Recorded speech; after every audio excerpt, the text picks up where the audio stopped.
Hey everybody, this is JGSF 1987, and yeah, I'm actually a writer and blogger. And to see my latest posts, and to see what else I've been up to, go to my blog at jgsf1987.com. I'm also writing on both the reader-supported news organization. I've already published a couple of articles on there. I'll most likely publish another one within the, possibly next 24, maybe 36, or hell, in the next 48 hours. Actually increase that up to the next 72 hours, I think. Yeah, you're going to see me actually post another one, so we're on with that. Yeah, so I am actually saying this as emphatically as I can, that this is a reaction to a note that I actually saw Dennis Kucinich post on Facebook. And just so everyone is aware, this video is going to be both on Facebook as well as on YouTube. So we got that going, and I'll also throw this one up on my blog too. So without too much more that I can say, let me get started. Anyway, so yeah, he wrote something that basically showed nuclear weapon, a nuclear explosion, and saying, you thought Japan was the only victim, is the only place that we're ever going to end up seeing a nuclear explosion like what we had seen in World War II. You think that's the final time that that's ever happened?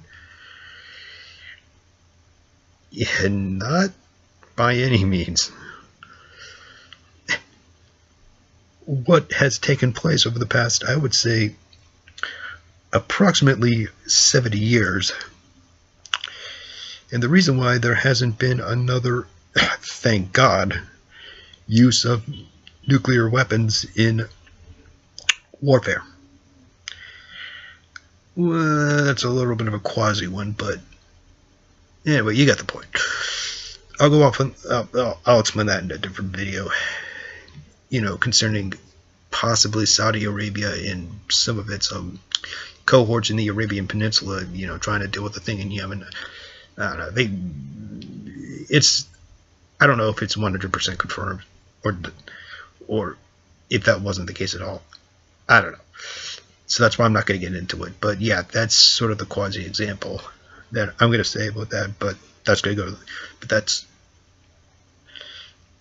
that's going to be the end of it. It's just a small little side note that you got to, kind of bear in mind. I mean, for the historic record. So, anyhow, he's right. We're actually in an even more dangerous situation now than we were prior to the collapse of the Soviet Union in 1991. The reason is that there's, as of right now, not every single nuclear device constructed by the Soviet Union, not all of it has been accounted for. And we're still looking for some of them. There's a few of the outlying, ex-Soviet states that are in the process of trying to find all these, trying to find all of these nuclear armaments, and it's not proving to be quite that easy of a task, or for that matter,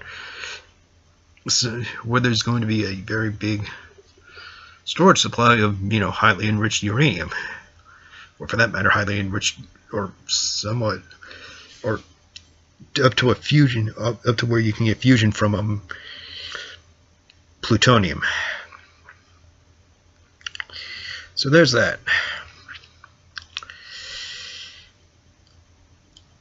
The warning he's giving, and this is actually the correct warning too, is that Hillary Clinton is going to be the trigger of all this, especially if she is elected. This is basically what we're facing right now. Now, I'm pretty sure I'm going to get a lot of flack for this from a lot of, really hardened Hillary supporters, and as well as some people from overseas. Primarily, I'm thinking about a lot of my viewers that are in Russia, so I'm going to try to put this as flatly as I can. It's basically both sides, and they're ratcheting up their rhetoric, their war drum rhetoric. This is not a good thing. And as Bernie Sanders correctly said, as Donald Trump is now correctly saying, despite what a lot of the mainstream media here in the United States of America says about him, and also for a lot of left-leaning publications that are, part of the Clintonian propaganda machine. Outside of that, you listen to what Donald Trump is saying, especially about Russia, he's right. 100% he is actually spot on. I know, it's a really, I know for a lot of Americans, you can be really shocked that I'm saying this. But let me explain why. What Donald Trump is saying about Russia, in that we are not dealing with them very constructively, as well as being against much more military incursions, especially in that region of the world, or any region that Russia has, that's very close to where Russia is. And if you've seen this on a map, especially in a classroom or anywhere for that matter, doesn't matter. If you've looked at a map before, you know that Russia is a huge country. And it basically goes from the Baltic Sea to the Pacific Ocean, all across northern Eurasia. Like I said, it is a huge country. So if all the major areas that are of very big concern to the United States of America, I can assure you, those are the same concerns of the Russian Federation. That's just the truth. That's just the truth of the matter. Anyhow, what he's criticizing Hillary and a lot of these neocons off of is essentially unnecessarily beating war drums when basically sometimes you gotta step back and think to yourself, okay, what is it that is really happening on the ground? Getting all the facts on the ground, never mind the fact that there's all these outside voices that are basically not fully thinking through what they're saying. And this is the biggest problem, especially in the United States of America, because it is an election year. And for a lot of my viewers and some followers, from the Russian Federation, I'm going to put it to you very simply. Don't take everything literally coming out of the Clinton campaign. Some of it is a little bit of bluster because of the just because of the election here. And so they can sometimes come up with really, I would say, insane conspiracy theories at times. Just like they're accusing your country of trying to meddle in the election that's about to take place in November. I can tell you that some of it is just bluster, so don't worry about it. But you're right to be concerned about Hillary's calls for a no-fly zone in Syria, and you think that that's just and you think that's And you think that's going to be the only thing that's going to make, or let me put it to you this way. You think that's the only thing she's going to do? I can assure you, that lady, Hillary Clinton, is a psychopath. She's she's psychotic.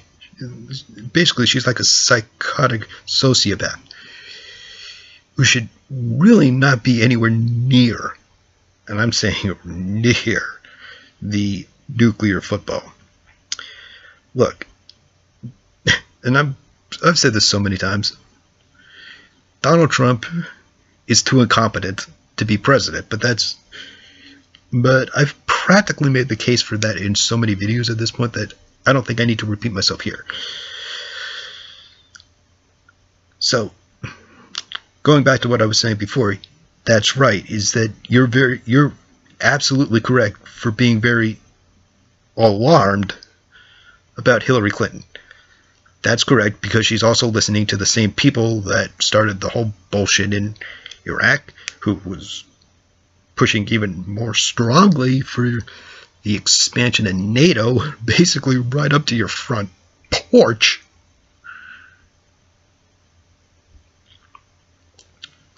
So, there's all of that. But you also got to understand some of the things, and this is primarily aimed at a Russian audience. If you're an American audience, you're going to think that, okay, maybe I'm done. Okay, this guy, okay, maybe he's not such a big defender of saying, that Putin can do no wrong. I can assure you, that's not the case. But I do want my Russian followers and my Russian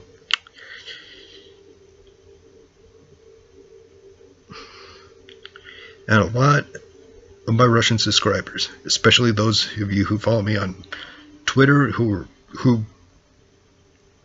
sometimes ping on my blog from wherever. There's something I need to say, and I'm going to say this as candidly as I can. Vladimir Putin's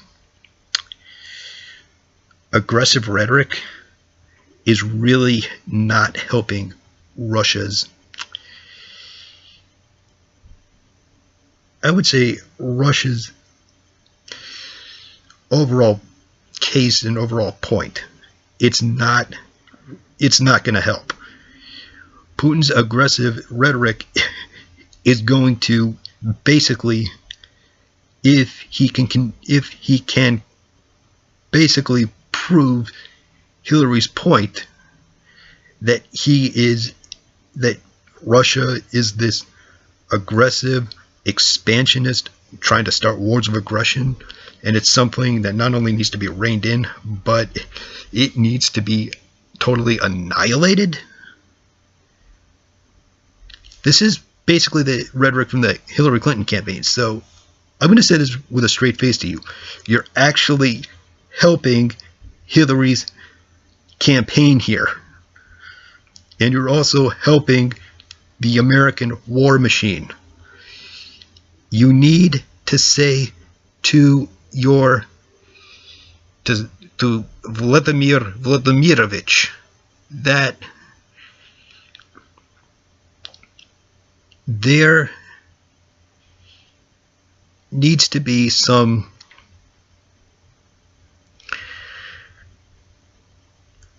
lowering of a lot of the rhetoric, because otherwise it is going to invite World War III. Whether America starts it or Russia starts it is not really that relevant right now.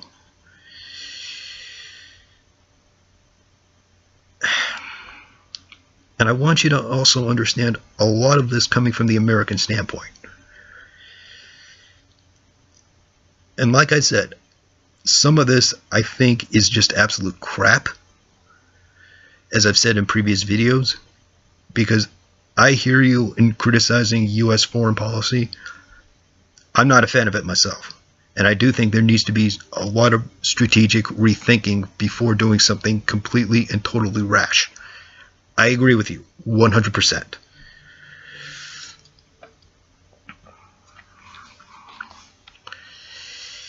So, here's the other thing. Try to look at it through the American eyes for a minute. The Americans have, for the time being, have been for actually quite a while saying that, listen,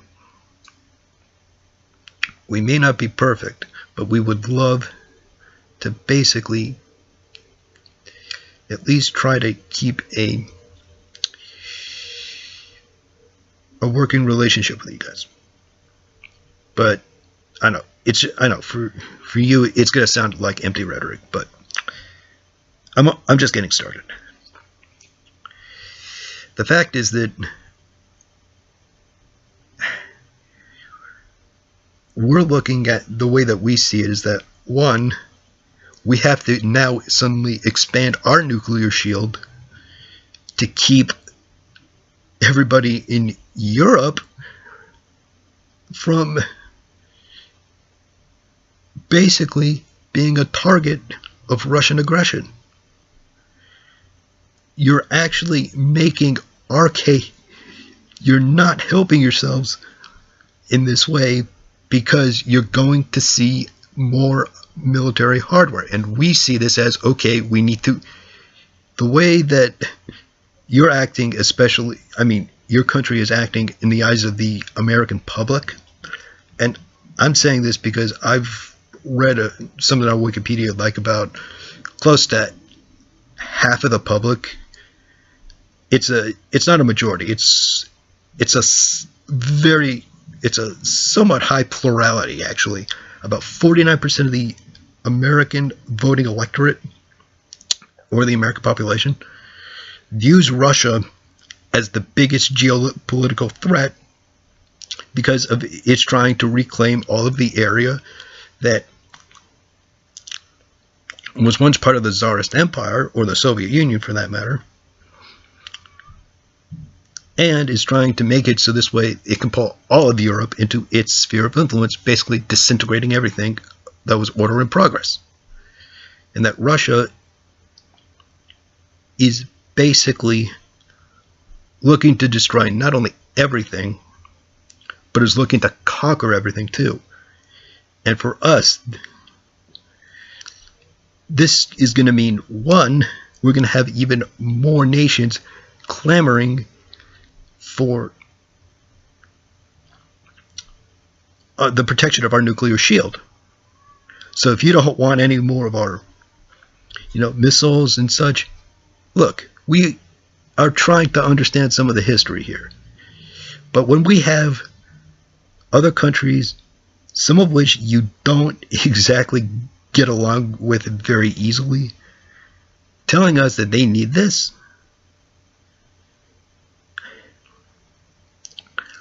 this is the biggest problem. So that's the first part of it. The second part is that, look, I know the push for modernizing your nuclear weapons is to try to make sure that you at least have some threshold to use as sort of a bargaining leverage. The problem is that we see this as starting another arms race. And that if that starts, it's either going to be the order's either going to come from the White House to lob one at the men's room in the Kremlin, or it's going to come from the Kremlin and to lob at basically the ladies' room in the White House. So, should the scenario be that Hillary Clinton is elected as the 45th president of the United States of America? So, that's the thing. It's that you're pulling us into a confrontation that is, we see it as basically you're pulling us into a confrontation and you're dragging your feet when it comes to actually trying to bring a political settlement, especially to Syria. We are willing to work with you, but if you're dragging your feet, we don't see any point in continuing. And if we put in that, we have no choice but to put a no-fly zone in there, because otherwise there's no way the talks are going to get out.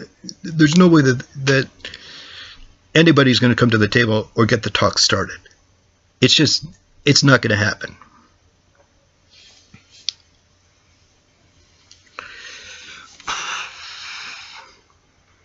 And if you're going to tell us, we need to rein in the Saudis and rein in the Turks, what do you think we're trying to do?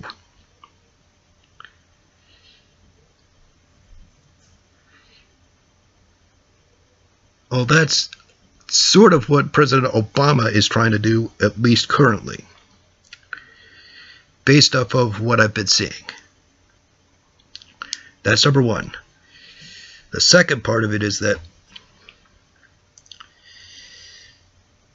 because of the fact that he exercised a lot of restraint, and any more aggressive actions is basically making the Hawks case that they not only have to be in charge, but they have to basically nuke you to get you into compliance. And that it is now our duty as the protector of international security, the ultimate protector. We have no choice because of your nation's behavior. And this is coming from our, look, this is the American view. We have no choice but to nuke you to get you into compliance. Or we have no choice but to declare war on you and shoot one and make sure it explodes in the men's room of the Kremlin. You don't want to have that happen. We don't want that to happen. But this is basically making the case, at least for the Hawks here, why they need to be in charge. So if you tamp down a lot of the rhetoric that's going on,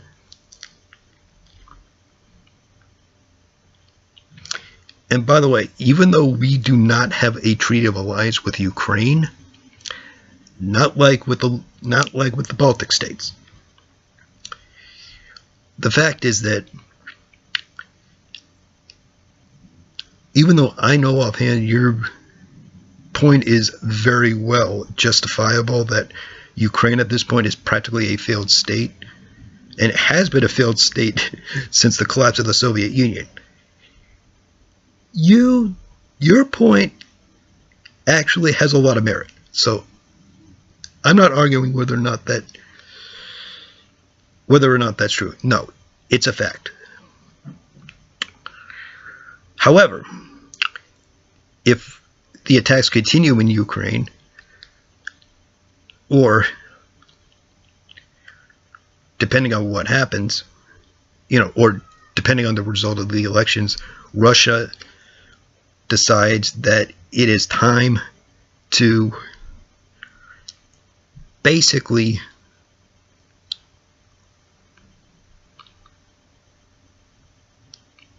that in order to keep, if Ukraine is not going to be, however, if you're going to say basically that if Ukraine does not abide by our terms, they have no right to sovereignty at all. And if that happens,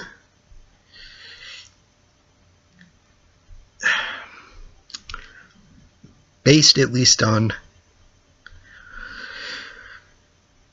not because of the fact that there's it's not Ukrainian civilians that will ultimately trigger it. The fact is there's also a lot of EU citizens that are there, and a lot of those EU nations, not all of them, but I would say the vast bulk of them, are members of NATO. And if their citizens are basically, and if their citizens are killed, trust me, they're going to be clamoring for us to declare war. This is what the Germans have told you. This is what we've been telling you. And we know this is not what your priority is, but you also are making it very clear that if Ukraine can't get its act together, then it needs to surrender its sovereignty completely and become a part of the Russian Federation.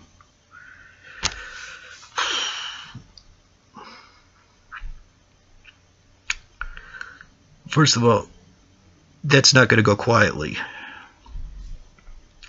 That's number one.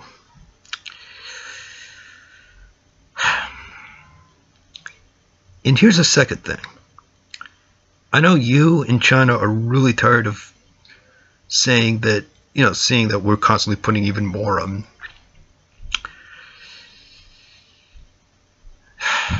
military hardware onto the Korean Peninsula.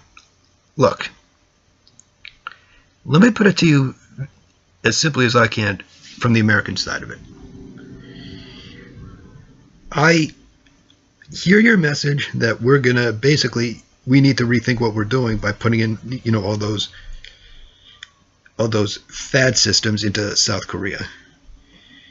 Look, I hear you, but understand this: we have been telling you for years to get the North Korean regime to rein it in and to keep it from consistently trying to provoke more wars. At this point, we feel like we don't even have a choice, because if they're going to continue to make nuclear threats, and they are not going to make, and they are basically going to do everything humanly possible to start a war, to basically start a nuclear war, if you don't join us in basically getting rid of them, because at this point they are a threat to international security. It's not just us saying this. And it's not just the Japanese that are saying this, or the South Koreans.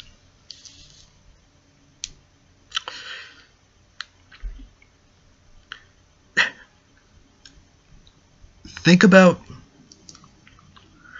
what's happening with a lot of other nations that are in either Eastern Asia, or for that matter, from a lot of your partners that are basically in Latin America, or even from Canada, or even Canada for that matter.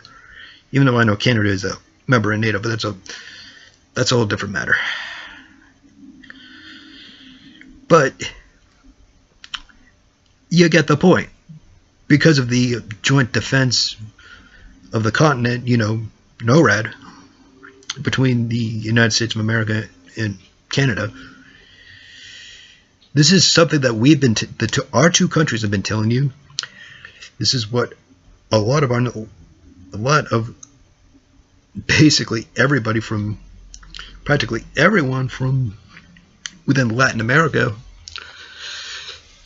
plus the European Union, plus everyone else who's, a lot of neutral states have been telling you this. Pakistan has been doing something about it, has been sort of saying to this, and trust me, we are trying to crack down on the Pakistanis about this. But you, and especially China, need to use your influence with them. And you need to also understand that if you continue to support them, you're going to basically be complicit in the start of World War III, and that we as the United States of America will have no choice but to go after you both.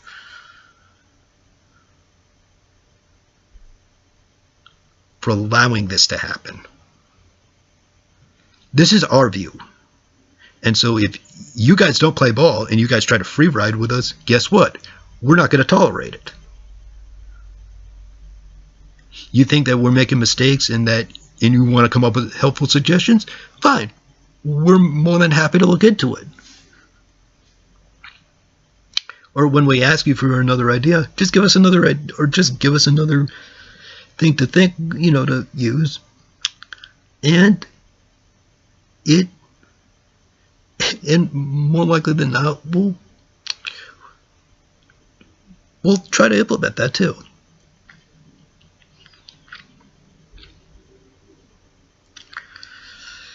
But that's essentially what the American view is that you guys are free riding, and that if you guys don't pull your weight here, if we do something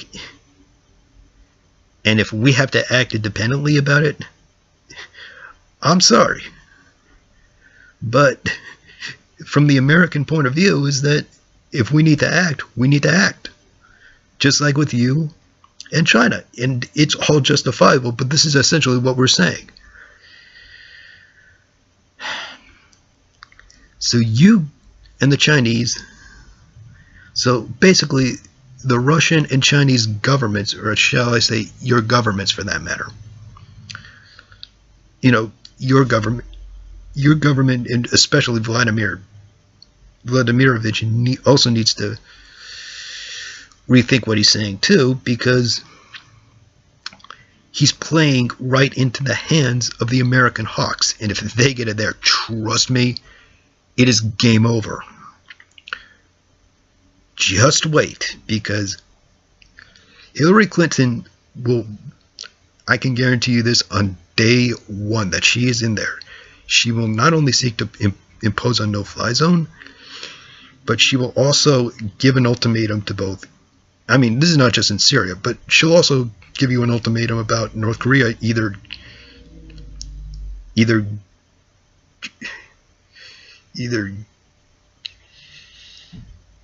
which is basically either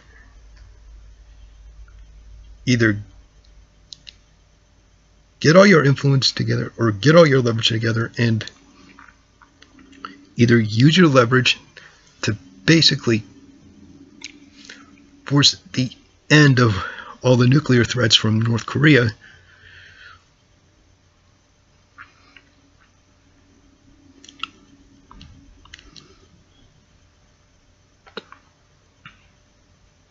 or you're going to face a war with us, one way or the other. Because if the North Koreans start something, or if we get fed up about the fact that we see you as only dragging it, we see, you know, we see Russia practically dragging its feet. I'm not talking about you as individuals personally, no. I'm just saying this from your as a way of saying this on the Russian side. So I think I possibly made that as clear as I can. So that's practically our position, is that either get your hands dirty or quit free riding, because if the moment you start free riding us is the moment you're asking for trouble. And let me put it to you very simply. If we find you even complicit in actually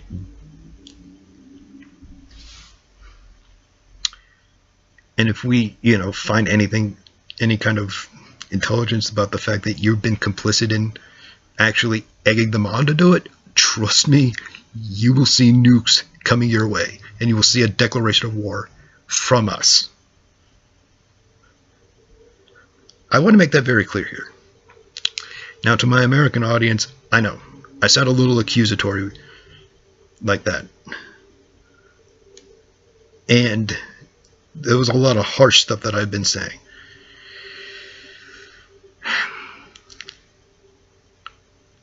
Now, you think that I'm accusing the Russians of actually trying to start World War III. No, that's not the case. I'm just telling them what our side has been saying for the past, I don't know, like 25 years or something. Or especially for the past decade about, you know, the North Koreans, or the past 5 years, 5 or so years, about the Syrian civil war. And plus there's a lot of other things that we can also take up with them that we're not going to tolerate. So that was me trying to basically explain our side of the equation, so this way at least they can think, well, okay, what are we going to do? So, or what they should expect to hear, and they're not going to be surprised by this, but they should at least understand this is where we're coming from should Hillary Clinton be elected, which I'm hoping, and I know a lot of them are hoping, never happens.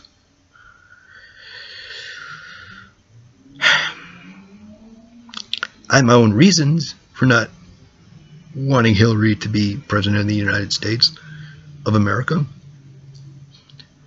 But I'm not going to go into a whole separate tangential rant about it. Here's what I'm going to say. One of the few reasons that I don't want Hillary to be president is especially because of this. Hillary's response to a lot of what Vladimir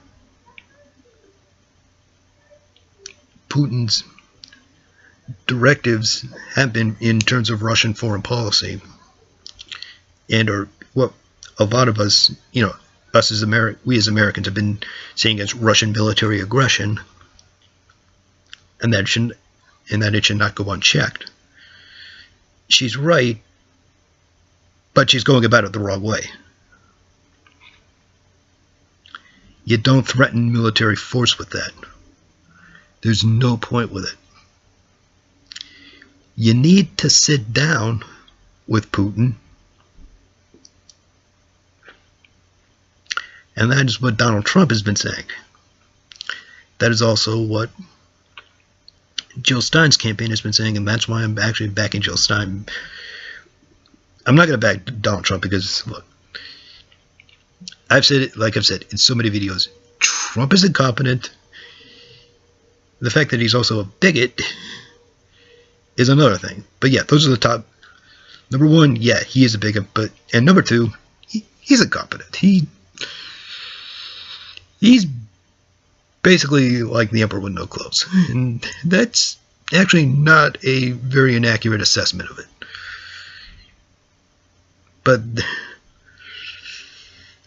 But again, I'm not going to go much further than there. So what does this mean in terms of why Hillary Clinton is basically accusing Putin, or we're basically telling you stay out of the election? Even though I know that hasn't been any, quote unquote, hard proof about this that's actually been released, even though they say that they may have found something from like Russian hijacking, from Russian IP addresses and such, or those that are associated with Russian intelligence services. Look,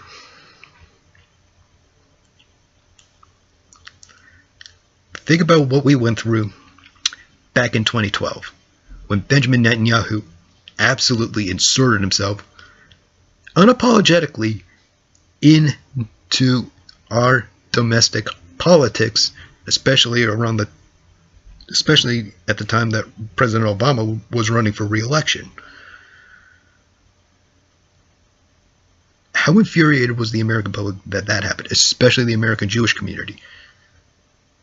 You think we were livid over that? Trust me, if there is any evidence or 100% confirmable proof that Russia is basically propping up Donald Trump, or is basically trying to, or that Russia is intervening in our election,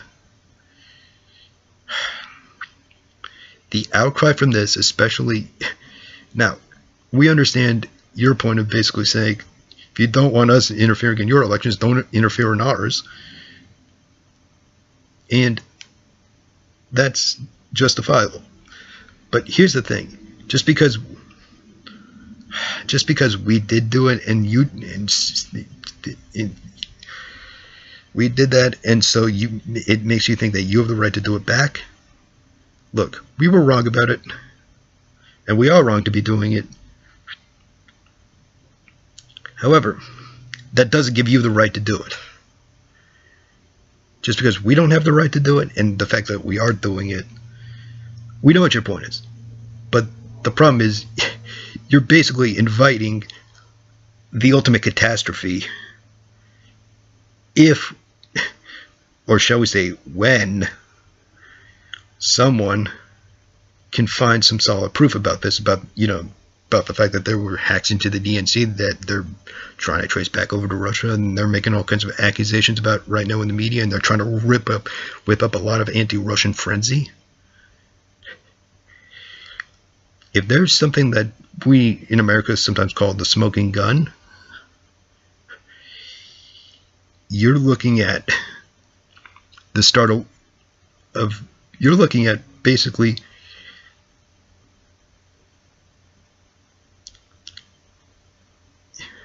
your inept start of World War III.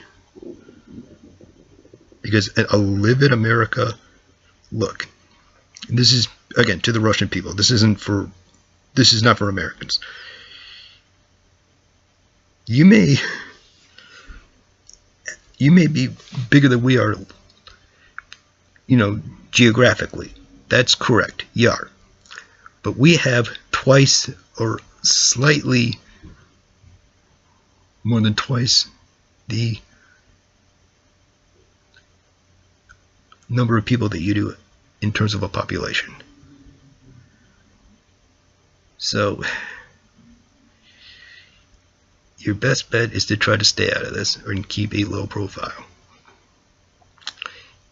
If that happens to be confirmed.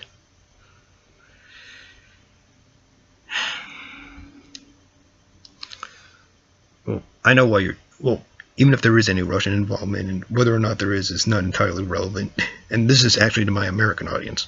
Look, it's not whether or not that there is any look, I'm going to say this right now, and this is not to defend Donald Trump. All I'm going to say right now is that, look, I made a video about this, and I think I threw it on YouTube, where I made the point of saying that, look, it's either on YouTube or it's on Facebook. I don't know. I'll have to look. But the point is that the point I'm making is that think about Russian espionage history. I made the point of basically saying that Russians don't leave anything as much as a paper trail, or shall we say right now, as much as, or if you want to make it updated into the digital age, anything as much as an electronic footprint. So that's the thing.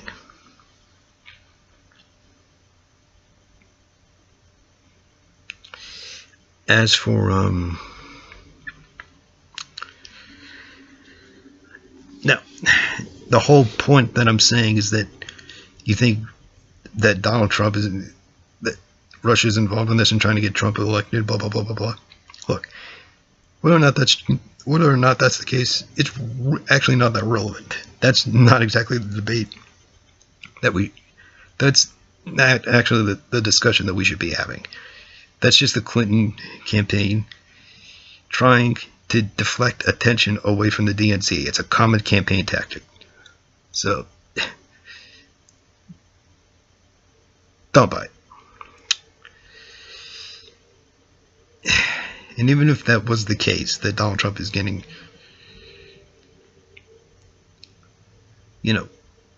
quote unquote, donations from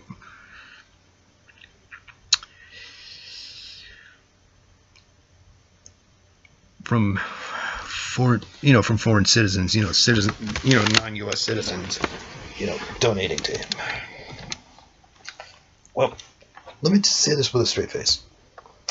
And to my Russian audience, you're actually going to be very interested in hearing this. Even if that is the case about Donald Trump and Russia, let me tell you this.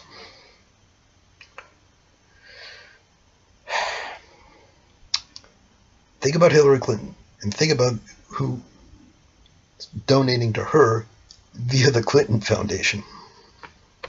Oh geez, Saudi Arabia gave about, I think the last thing I heard, it was like $100 or $125 million. I don't know. I'll have to find the video from Goodman's channel on YouTube, because I think he has it on that. So, yeah, there's that. There's...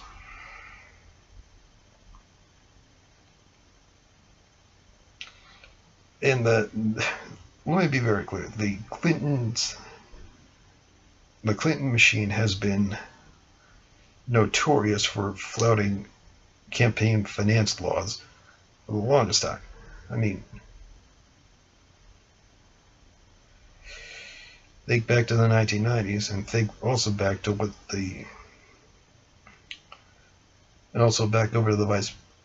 Also, think about what had happened under the Bush administration. Again, the Bushes and the Saudi royal family are actually very close friends of each other.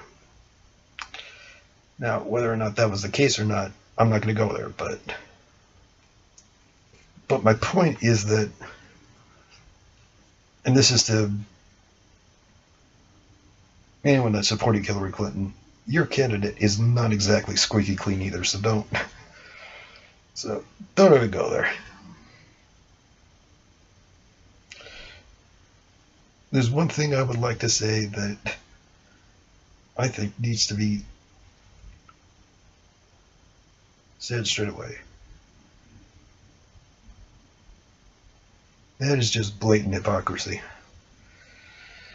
So anyway, yeah, the point that I'm also making about the fact that sorry, I know I went off on kind of a tangent. So anyway, going back to what I was saying before, the reason why I'm saying that whether or not Russia is the source or not of all these DNC emails that that Russia has been accused of hacking and then giving over to WikiLeaks, whether it was Russia or not, is not really all that relevant.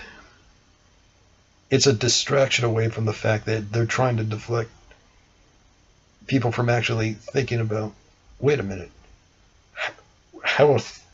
what's the level of authenticity from all of these recently published documents on WikiLeaks,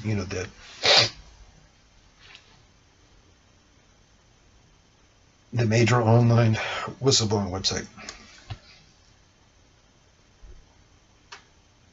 So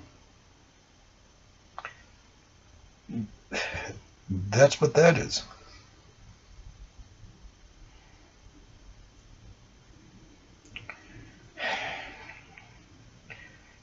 And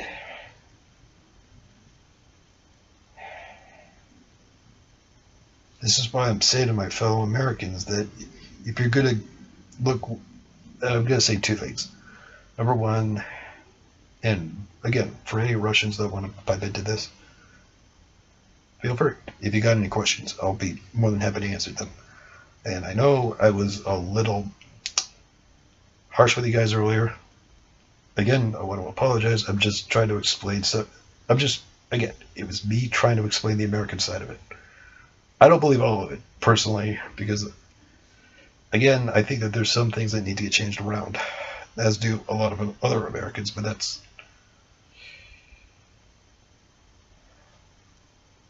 I'll say more about that in a different video. Anyway, my point is that, oh yeah, that's right. My point actually is that the whole thing with the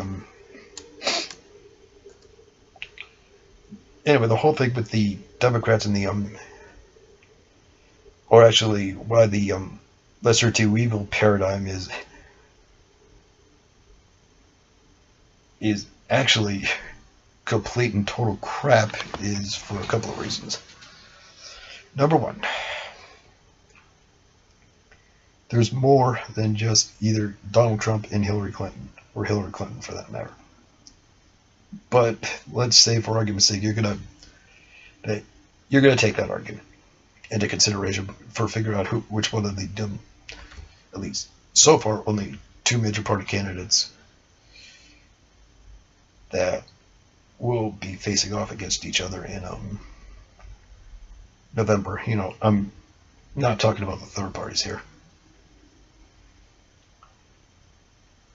I know conventional wisdom is going to tell you that Hillary is your best bet.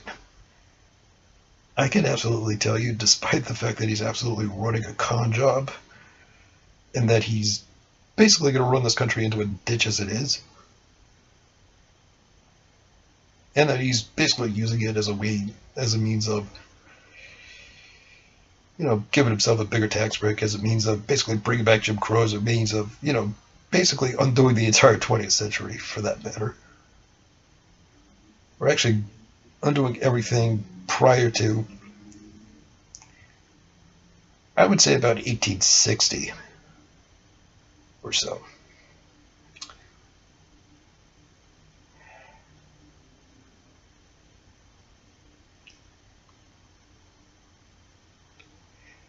Well, basically anything that's past, anything past 1860, I know that offhand that he's going to want to try to take that back. Just in terms of social issues, not in many other areas, but you get the point. The fact is that Donald Trump is actually the lesser evil for actually a variety of reasons. Number one, look, think about all the craziness that happened during the Bush administration. Now, do you want this kind of, bullying? Not only, well, basically, do you want to see this kind of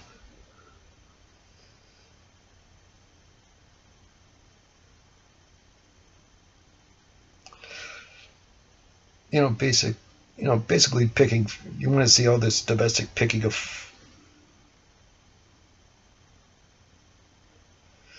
shall we say, of picking fights, not just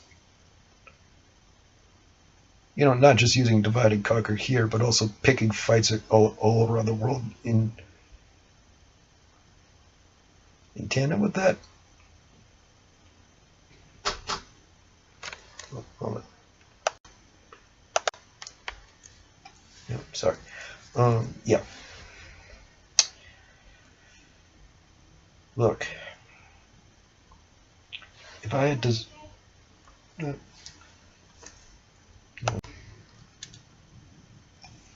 so basically my point is that if you're looking to basically have a combo of both of those,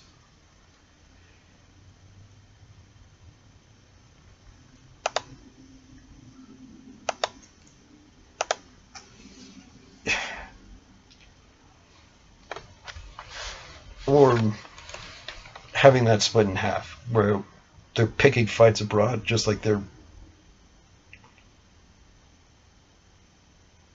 picking fights here at home? Or do you want somebody just picking fight here? Or do you want somebody who's going to pick fight, who's going to be trying to be, who's going to try to basically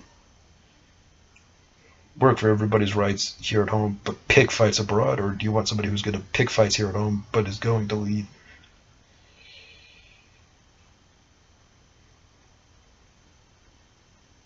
but is basically going to leave the rest of the international community alone? What's going to be easy? The question for you, I'm going to actually put to you is not who's the lesser evil. It's actually going to be who's going to be the easiest to rein in.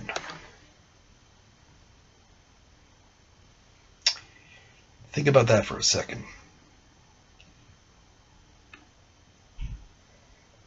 And again, this is to my American audience. So basically, think about that. Do you want to basically set domestic policy back about 150 years? Or do you want to basically keep the progress going here at home?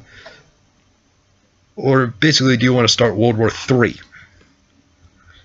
That's actually what you should be actually thinking about.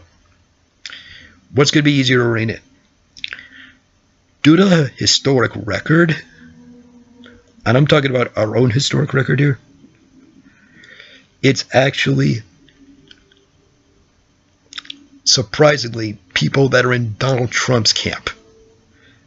I know it's totally insane that I'm saying this, but it's look at the historic record, look at the historic facts, think about what had happened. Despite the fact that Donald Trump is, and very justifiably, he is a dangerous demagogue. Now, do you want him fanning the demagoguery here at home, or do you want Hillary Clinton basically acting like a demagogue, but taking that same demagoguery but projecting it abroad? What's going to be easier to rein in? It's actually going to be Trump. Look, I've said this before in a lot of my previous videos, and for my Russian audience, I know it's going to be a little repetitive here. Look, Trump's an idiot. He's a buffoon. He's incompetent. He's too incompetent to be president. But that's, again, you know that. But I also said this. I would say the vast majority of his Donald Trump's platform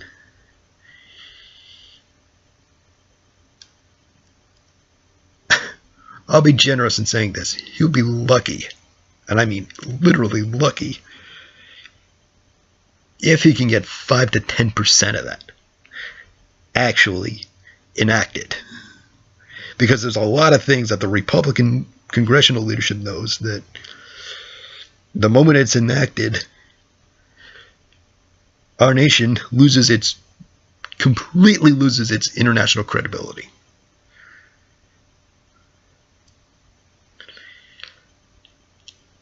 And it's going to take a long time for us to recover from. The Republicans know this, even though that they had been whipping up a lot of these, racial, all this racial animosity up for 4 decades. The fact is that with it now on display, there's that. But like I said, there's a very limited chance, there's a low chance that is actually going to get reenacted. It's not going to happen.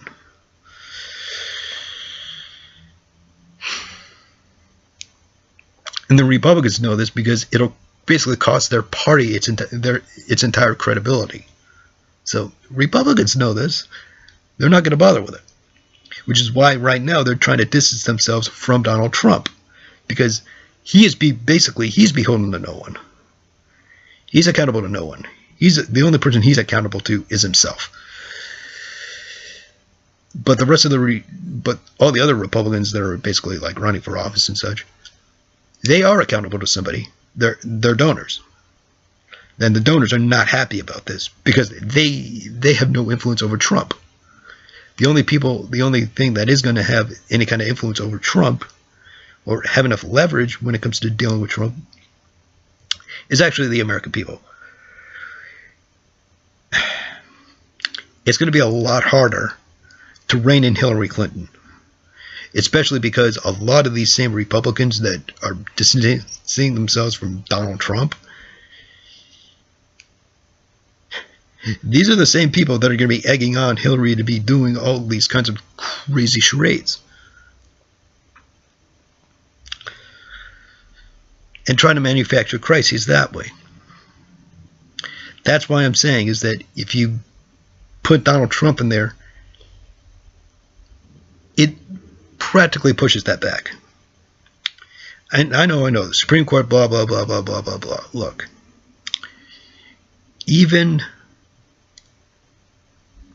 when Hillary or Donald Trump gets into office,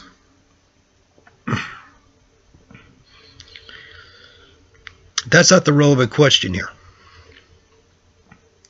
Look, even if the Republicans hold the Congress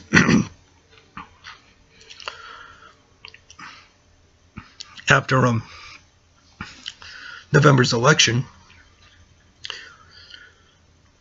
and if Hillary, and should Hillary be elected, what's the chance that they're going to confirm any nominee she puts before them. None. They won't bother. They'll let that Supreme Court seat be open for another 4 years. That's the kind of thing that I'm talking about. And so this way they can force open a lot more seats that you know that they're going to set everything up. So this way Hillary is thrown out of office in 2020. That's the problem. And the thing of that is that, okay, we may dodge, a lot of us will be patting ourselves on the back about saying, okay, we dodged the bullet in 2016. Now we can get back to the business of actually governing. Or that Trump's going to be the end of it. I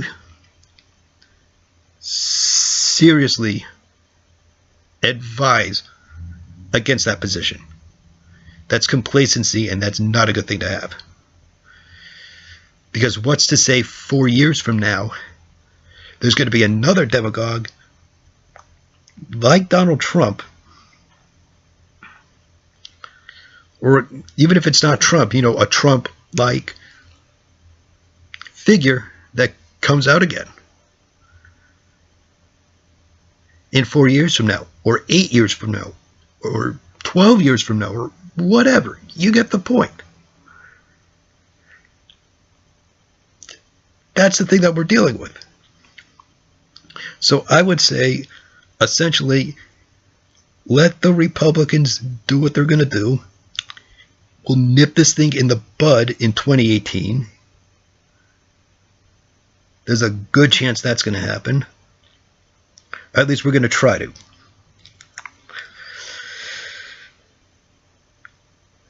And then we can get rid of this,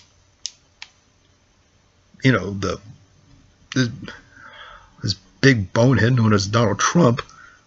We'll be able to get him out of office in 2020. So my point is that the amount of damage that he can actually do is actually is peanuts in comparison to what Hillary Clinton will do. Because look, even if Hillary Clinton is, you know, elected, blah blah blah, sworn in, that's fine and dandy about all this progressive platform and such. Let me ask you something. Congress, if it remains in Republican hands, how much of it is going to get enacted? The answer, none. Supreme Court, okay, your argument about that. What's the likelihood, again, like I said before, that someone's going to get confirmed by that? That won't happen.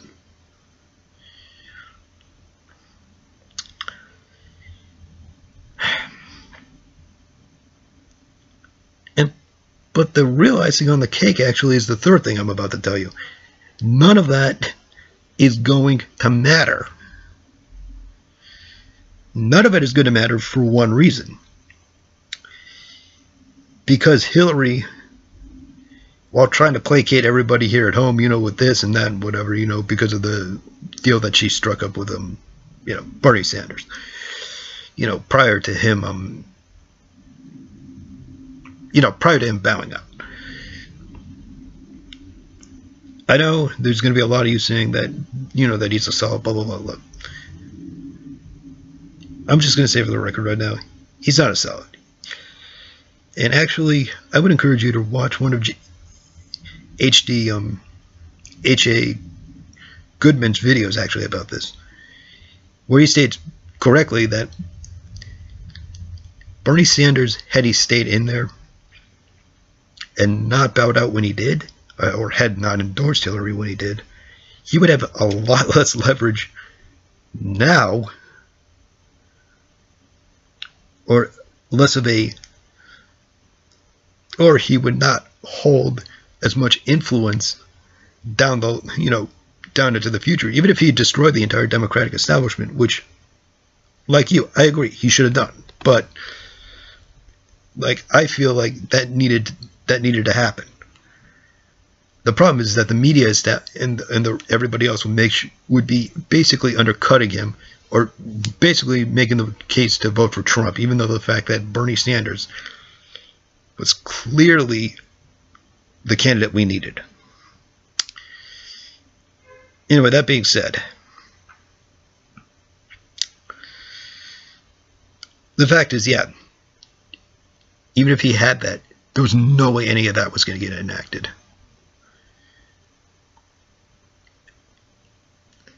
And he only held out and dug in his heels as long as he could to try to basically influence the platform.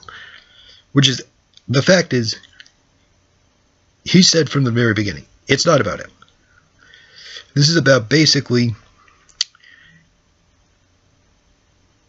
making sure our issues are actually being heard and are actually now being discussed. Bernie Sanders was correct in doing that, and he was right to be holding out as long as he did until he figured correctly he could try to, move stuff forward. And so the stuff that couldn't get it, that wasn't, brought into the platform, stuff like curbing, fracking,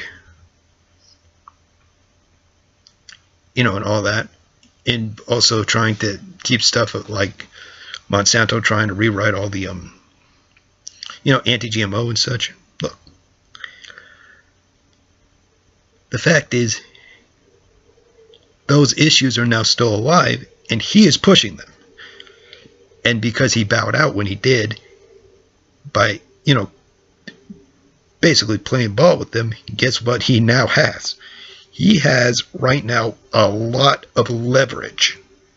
Not just with the Democratic Party, not just with the Democratic National Committee, or for that matter,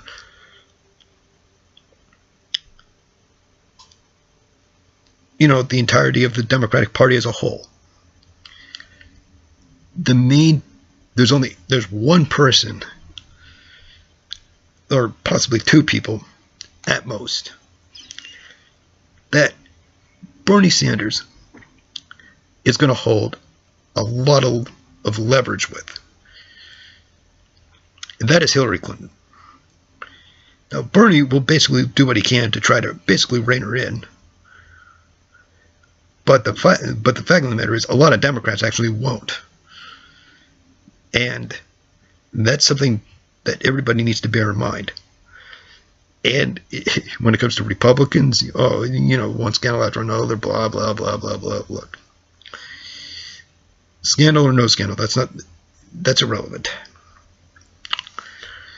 Now, the point that I'm making is that, look, the Republicans, outside of their, manufacturing scandals or basically whatever trouble Hillary gets herself into or something, look, that's not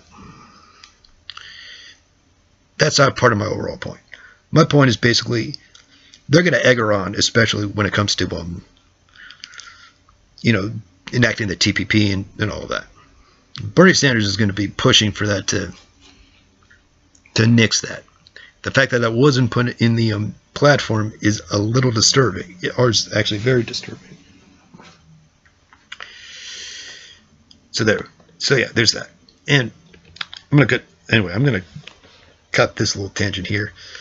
The point I'm making is that, look, Bernie Sanders right now has a lot of leverage with the Democratic Party.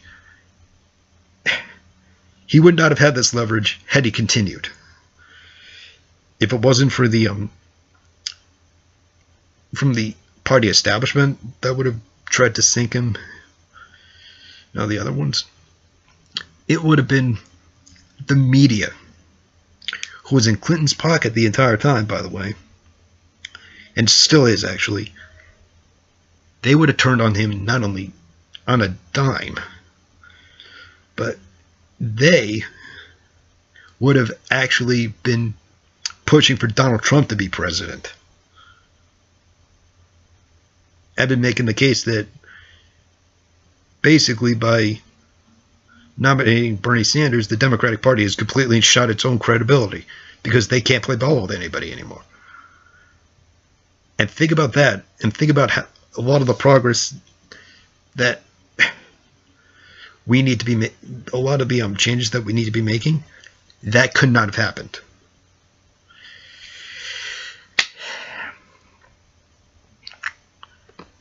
like I'm saying right now, the fact of the matter is that, look,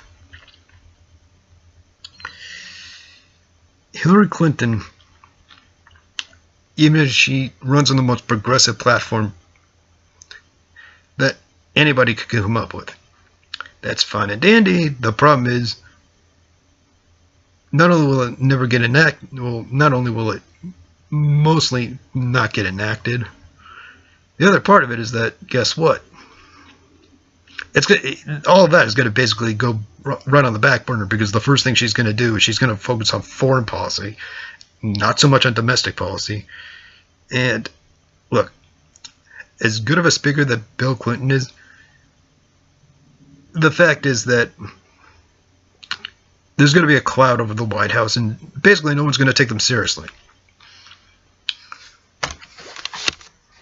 And that's exactly the danger. And so to make sure that she has some sort of legitimacy, she's going to try to start some kind of military adventurism. And that's the thing that really doesn't, and that's the thing that is the most dangerous thing about her. Trump, as I said before, he's an idiot. But on some things, he's actually got spot on. The fact is, we do need to sit down and have a very frank discussion with Vladimir Putin on both sides, by the way. This is both sides of it. This is to both Americans and Russians. Look, if Donald Trump is elected president, for argument's sake, think about this. What has he been saying the entire time? And what do you think is going to be the overall? And what do you think is going to end up happening? I know offhand that Donald Trump, one of the first things he's going to do is he's going to call, basically, Vladimir Putin and try to go over basically some of the, try to go over a few specifics and see if they can try to work out some kind of arrangement where it can basically bring all the sides together. At least that's what Donald Trump's saying that he can do personally. Now, whether or not that happens to be the case or not is, whether that does happen or whatever, that's the thing. Anyway, his domestic policy, like I said, there's a branch of government that's co-equal to the president and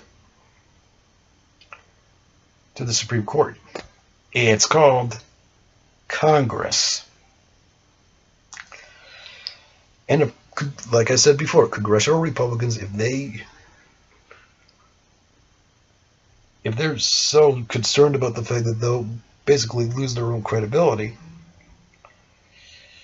because of what had been going on, think about it. They're not going to enact any of that stuff. So that's the thing. They're going to piss off their own base. And guess what? You got a progressive Congress in 2018.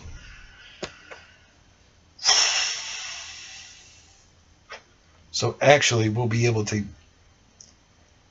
but that's at least for the American side. For the Russian side, look,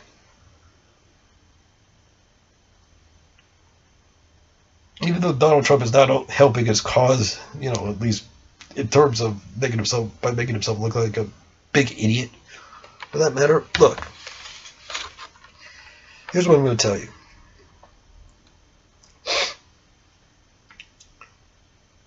You're right to be hoping for a much more conciliatory tone from us, something that is less confrontational. That's also what I think needs to happen as well.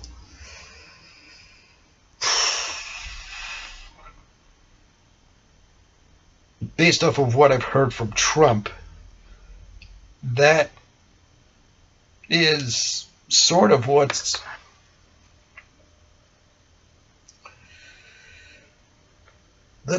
on his mind. He's basically saying, okay, why don't we get together, put our heads together, think of some way to actually implement this, to put this together and figure out, okay, what's going to be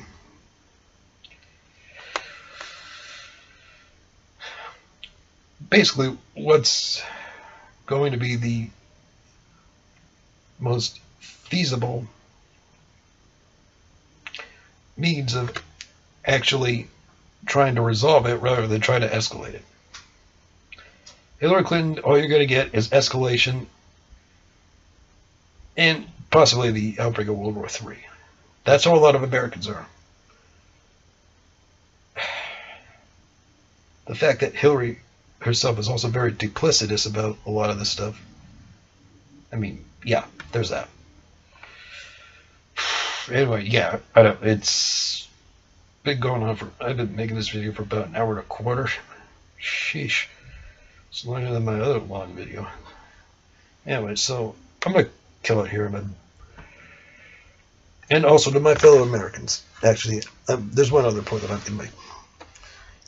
I want to also put into perspective a lot of actually what the Russian side of this is too. Look, the Russians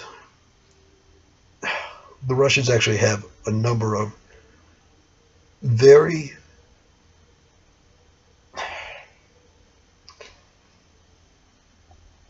important points that do need to get addressed.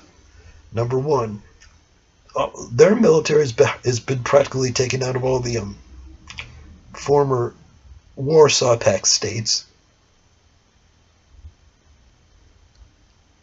but all the American forces and all the NATO states has remained there. So it's like, what's going on here? We pulled up, but why didn't the other side do it? There's that. That's number one. Number two, who was the initiator of the termination of the SALT treaty? Put in a weaker agreement over offensive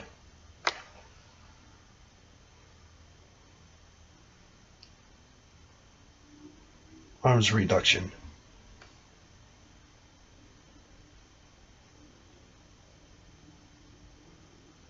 In order to do everything with that. That was us. Who was the one who marched NATO right up to their, basically right up to their border? That was us. Who's been largely creating a lot of havoc in what they could deem to be the near abroad? Again, us. So basically, a lot of their gripes are not unmerited. And like I said, there's some things that we should try to at least find a workable.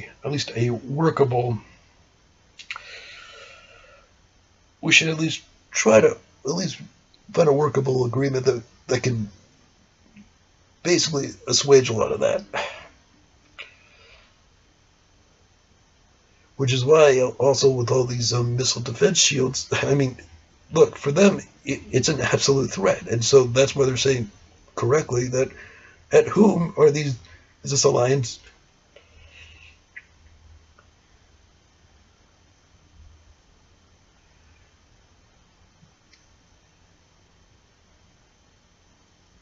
At whom is this alliance and all these weapons pointed to? The answer is, it's them.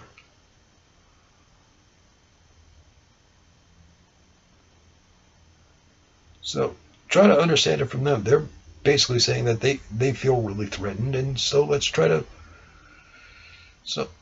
work with them, not work against them. But escalating our rhetoric is not going to help. Is really not going to help our case. As a matter of fact, it will trigger a war with them.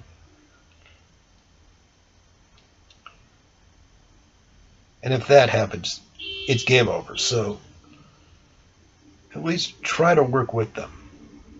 That's the one thing I'm going to say. Just like I said to the Russians, look, we want you to work with us. Just like, and I'm going to say this to you guys as well, just like you want us to work with you guys as well. So Let's try to do that and try to calm down a lot of the rhetoric. That's the point of this overall video. And again, this is aimed to both sides. Anyway, I'm going to cut it here because I've been doing this for about an hour and 20 minutes. So, this is JGS of 1987, and I am out of here.